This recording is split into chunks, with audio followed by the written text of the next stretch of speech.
Students, myself Jemin Kavita Sharma, faculty paralytic science, Jyoti Vidyapeeth, university university. Student, आज हम संज्ञा सूत्र के बारे में अध्ययन करेंगे। संज्ञा सूत्र क्या होते हैं? जिन वर्णों का हम क्या करते हैं, नामांकन, अर्थात जिन वर्णों को हम संज्ञा का नाम देते हैं वे संज्ञा सूत्र कहलाते हैं। ठीक है। अब है संज्ञा सूत्र। संज्ञा सूत्र में है सबसे पहले है हलंत, हल और अंत्यम। हल और अंत्यम में जैसे जिस प्रकार से हल क्या हो गया, व्यंजन, और अंतिम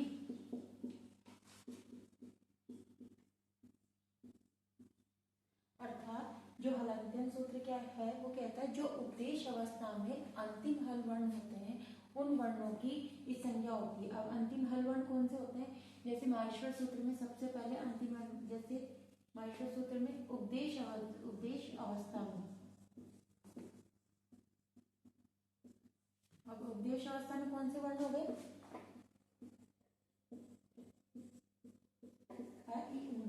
ठीक है। अ ई ऊन में क्या हो गया? जो अण है, अण क्या है? इसका अंतिम उपदेश अवस्था में जो दिया गया जो वर्ण है ये क्या हो गया? हलवर्ण। हलवर्ण कौन सा हो गया? ये ण। अंतिम हल वर्ण की क्या हो जाएगी? इस संज्ञा। अब इस संज्ञा के वर्ण कौन से होते हैं? जिनकी जो अंतिम वर्ण होते हैं। ठीक है। जो ण, क, है ना, ण, क, ये सब क्या है? इस संज्ञा वर्ण है। ठीक है। तो ये कह रहे हैं पाणिनीय शिक्षा के अनुसार बताया गया है कि जो उपदेश अवस्था में अंतिम हल वर्ण है उन वर्णों की हम क्या करते हैं? इस संज्ञा करते हैं। ठीक है। अभी कहता है उपदेश। उपदेश किस किस को बताया गया है? पाणिनीय ने उपदेश किस किस को बताया? सूत्र, गणपाठ, है ना, सूत्र, गणपाठ, लिंगानुशासन,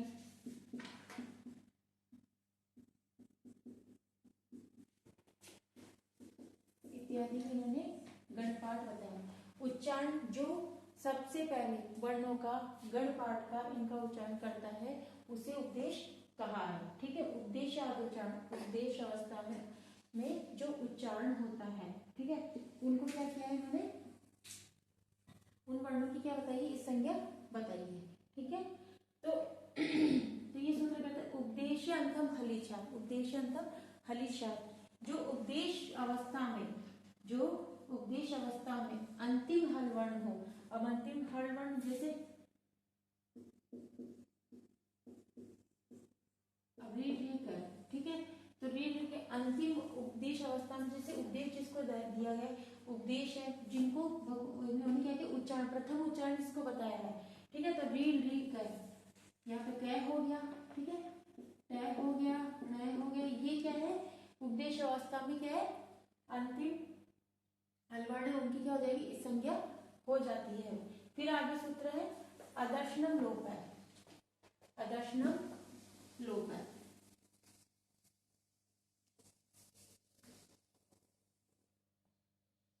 अदर्शनम लोप ये कह रहा है अदृश्यम लोप से का अर्थ क्या हो गया? जो अदृश्य हो। ठीक है। अदृश्य वर्ण कौन कौन कैसे का बताया इन्होंने? कैसे बताया? जैसे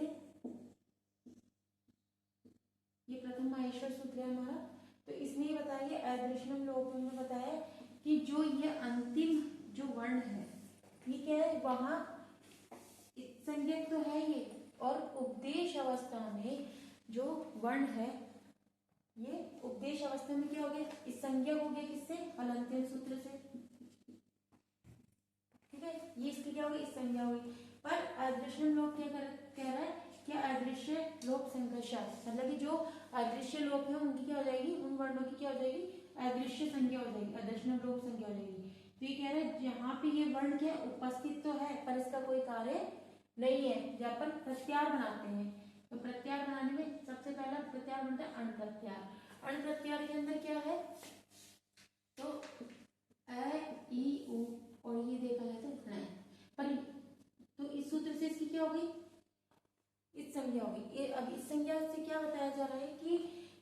है कि यहाँ ये उपस्थित है, यहाँ ये चारों वर्ण उपस्थित है, चारों वर्ण हमें क्या कर रहे हैं, दिखाई तो दे रहे, पर जो अंतिम वर्ण है ये क्या है, यहाँ उपस्थित होते हुए इसका कोई कार्य नहीं होगा, क्योंकि अदृश्यम लोपे संदेशात, कि जहाँ अदृश्य ये क्या है, वर्ण अदृश्य होकर के इसका लोप हो जाएगा। ठीक है, अब इस वर्ण में आगे है तस्य लोप है। अब तस्य लोप जो सूत्र है वो क्या रहेगा, तस्य लोप सूत्र कि यहाँ पे जिस वर्ण की आपने इस संज्ञा की है उस वर्ण की इस संज्ञा, उस वर्ण का क्या हो जाएगा, लोप हो जाएगा। कैसे हो जाएगा लोप, कि हमने जैसे इक प्रत्याहार है, ठीक है, अब इक प्रत्याहार के कौन कौन से वर्ण आते हैं,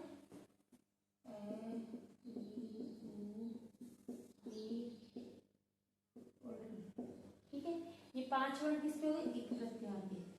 तो इक प्रत्याहार में अंतिम वर्ण क्या है, कैट है। तो ये कहना चाह रहा है सूत्र कि आपने आदर्श जो लोप सूत्र उससे इसकी इस संज्ञा भी कर दी, ठीक है, इस संज्ञा भी कर दी, उसके बाद अनिर्दिष्ट लोप संज्ञा भी कर दी, अब इसका लोप है। तो यहाँ पे सूत्र क्या है, यहाँ पे तो ये वर्ण क्या था, इप्सित था, अर्थात वहां पे अदृश्य था, पर यहाँ पे क्या है, इसका इस वर्ण का क्या कर दिया इन्होंने, लोप कर दिया। कैसे, कि तस्य तो लोप से, ठीक है, तो इस वर्ण की क्या कर दी इन्होंने, लोप कर दिया। तो यहाँ पे आपके पास क्या वर्ण है, ई उ, ये वर्ण बच गए। ठीक है, फिर आगे उच्चैरुदात,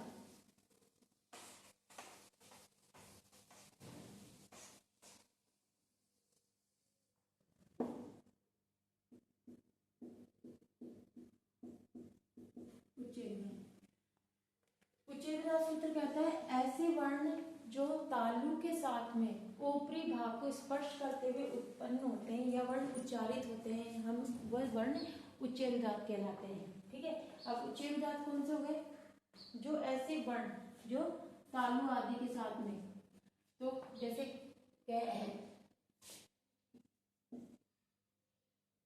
तो इसमें उसकी क्या करिए, उच्चैरुदात वर्ण, उनकी क्या करिए, उच्चैरुदात संज्ञा होती है।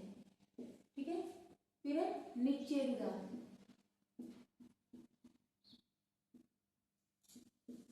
ऐसे वर्ण जो तालु आदि के मुख के निचले भाग को, अर्थात नीचे भाग को स्पर्श करते हुए ऐसे वर्ण उच्चारित होते हैं, उन वर्णों की क्या हो जाएगी, उच्चैरुदात संज्ञा हो जाती है। अब आगे समाहार स्वरित है।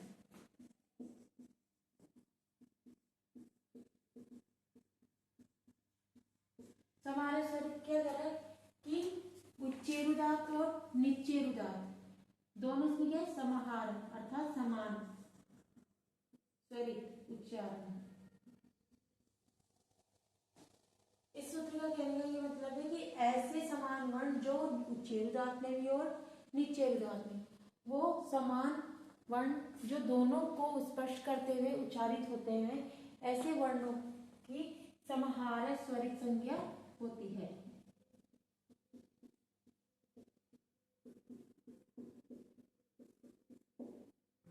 ठीक है, फिर आगे यत्न, यत्न किसे कहते हैं, ऐसे वर्ण जिनको उच्चारण करने के लिए हमें मुख से जो प्रयत्न करना पड़ता है उसे हम यत्न कहते हैं। ऐसे वर्ण से मतलब जिन वर्णों को उच्चारण करने के लिए जिनके मुख से हमें प्रयत्न करना पड़ता है उसे हम यत्न कहते हैं। ठीक है, यत्न कितने प्रकार के होते हैं, 2 प्रकार के, आंतरिक और बाह्य।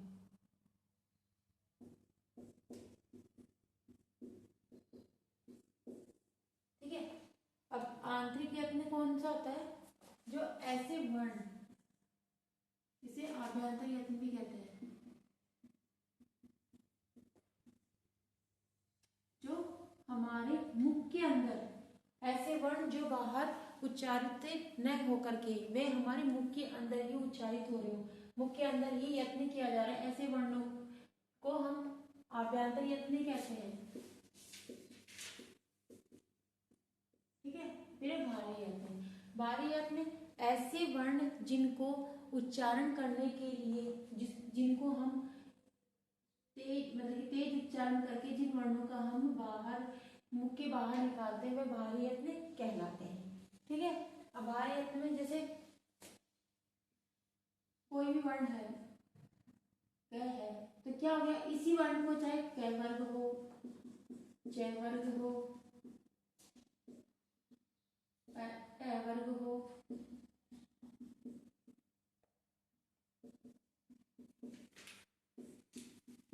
ठीक है, तो ये वर्ण जैसे कोई वर्ण है, ठीक है, तो उन वर्ण को हम क्या करेंगे, या तो हम मुख के अंदर उसका क्या करेंगे, उस शब्द को बोलने के लिए हम पहले मुख के अंदर उसका यत्न करेंगे, अर्थात उसकी कोशिश करेंगे, तो वो कौन सा यत्न कहलाएगा, वो आभ्यंतर यत्न कहलाएगा। और वही वर्ण जिसको अगर हम बाहर उच्चारित करके, जैसे अपन किसी श्लोक का उच्चारण करते हैं या मंत्र का उच्चारण करके या किसी प्रार्थना का करके, तो हम उस वर्ण का उच्चारण करेंगे या उन वर्णों का या श्लोकों का उच्चारण करेंगे, वो बाहरी यत्न कहलाएंगे। ठीक है, अब है आभ्यंतर यत्न के प्रकार। आभ्यंतर यत्न क्या होता है? आभ्यंतर यत्न में मैंने आपको बता दी, तो आभ्यंतर यत्न कितने होते हैं? 5 प्रकार के होते हैं। ठीक है, स्पष्ट। अब स्पष्ट क्या होगा?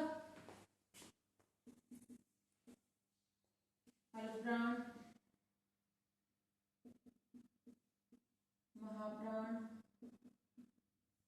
है ना। अब स्पष्ट से तो क्या हो गया, ऐसे वर्ण जिनको हम मुख से और भारी यत्न की सहायता से हम उच्चारित कर सकते हैं, तो वो तो हो गया हमारा स्पष्ट हो गया। पर अल्पप्राण और महाप्राण, इसके बारे में मैं बताती हूँ कि अल्पप्राण क्या होंगे, ऐसे वर्ण जिनको हम कम समय में उच्चारित कर लेते हैं, जिनको बिना यत्न मतलब बिना कठिनाई के, बिना मुश्किल के हम क्या कर सकते हैं, उसको हम अच्छे तरीके से उच्चारित कर सकते हैं। और कल अल्पप्राण मतलब कम ही कोशिश में हम उसको क्या कर लेते हैं, उच्चारित कर लेते हैं, तो वो तो क्या हो गया अल्पप्राण। जैसे कोई भी वर्ण है, हमने तो किसी को हमने वो वर्ण या श्लोक हमने किसी को बोलना सिखाया, तो क्या हो गया, उसने कम समय में बिना उसकी परेशानी के उस वर्ण को, ये श्लोक को क्या कर लिया, उसने उच्चारित कर लिया।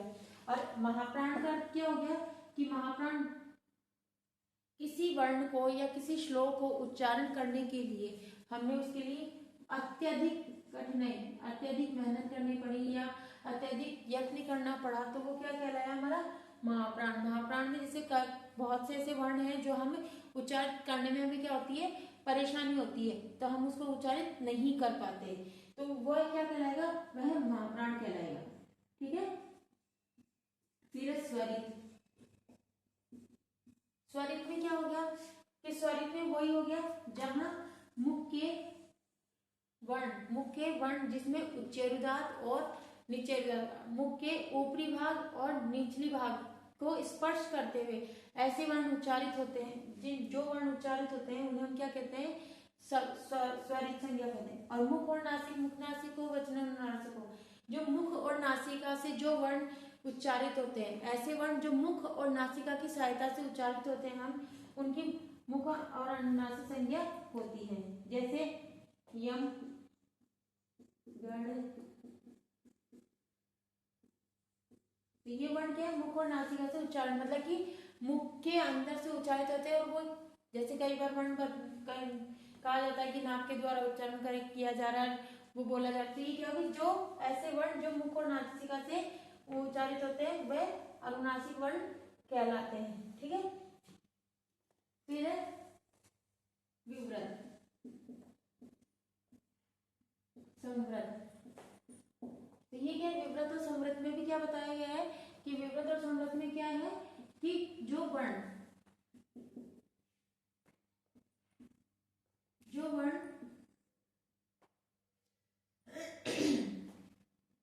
प्रत्यार संज्ञा और सवर्ण संज्ञा की सहायता से उच्चारित होते हैं। ठीक है, और संवृत में क्या हो गया, दोनों वर्ण क्या होंगे, समान होंगे, जो विव्रत में भी होंगे और स्पष्ट में भी होंगे, सब में समान होंगे। वो क्या होंगे, वो वर्ण किस में आएंगे, संवृत में आएंगे। ठीक है, तो इसमें आगे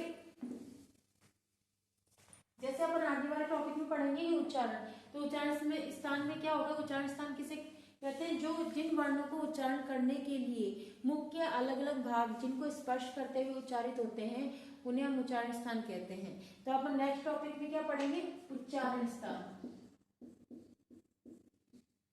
ठीक है, तो अगर नेक्स्ट टॉपिक में हम पढ़ेंगे उच्चारण स्थान। तो अगर थैंक यू, अगर किसी को कोई प्रॉब्लम तो कमेंट में प्लीज बताइएगा। थैंक यू, धन्यवाद।